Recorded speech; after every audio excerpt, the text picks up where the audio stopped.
Hi there, it's Susan from SG Development Solutions. Well, if you've watched any of my previous videos or read any of my blogs, then you'll know that I've talked about neuroplasticity before. And in essence, neuroplasticity, it is the fact that our brain is changing. It's constantly changing. Every minute of the day it's changing. And we know that some elements of who we are and what we do are hardwired, but a huge amount of that is, a huge amount of who we are and what we do is dynamic and changeable.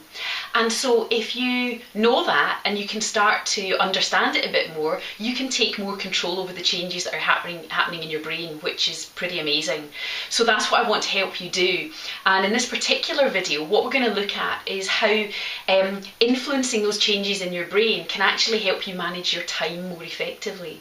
Now, time management is something that I don't think I've ever met anyone who's got it sussed. We all have challenges with time management. We've got this 24/7 connected society these days where we're constantly in contact with each other, which adds to the already busy lives that we have. So what I'd like to do is share with you a couple of things that we know about the brain, which put them together and they give us a really simple time management solution. So one of the things we know about the brain is it loves new stuff and it loves having fun. Yep, it's true. There's a science behind that. And so if we know the brain loves having fun and loves new things, we can use that to our advantage. Now, if you think about situations where you might be sitting down to do, a fairly routine, mundane, maybe even challenging task, and you find after a couple of minutes your mind has wandered, and what's popped into your head is that song you heard on the radio on the way to work, and you think, I'll just go onto iTunes and see if I can download that.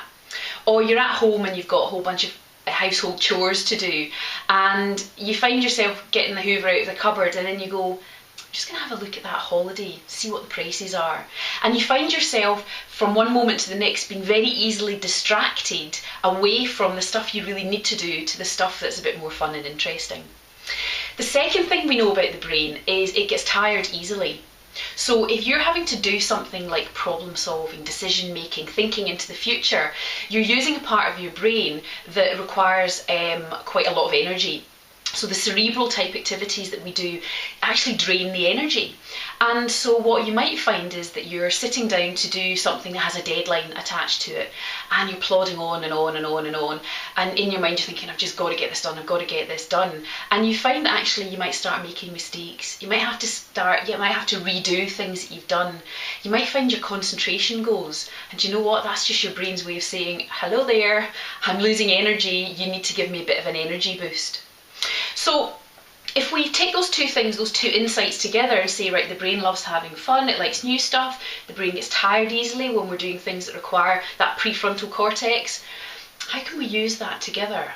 Okay, so to manage your time more effectively, to keep your energy levels up, to keep your brain as efficient as it needs to be to do those kinds of tasks, then perhaps break them up with more fun stuff. Sounds too simple to be true, but that's absolutely what I'm suggesting.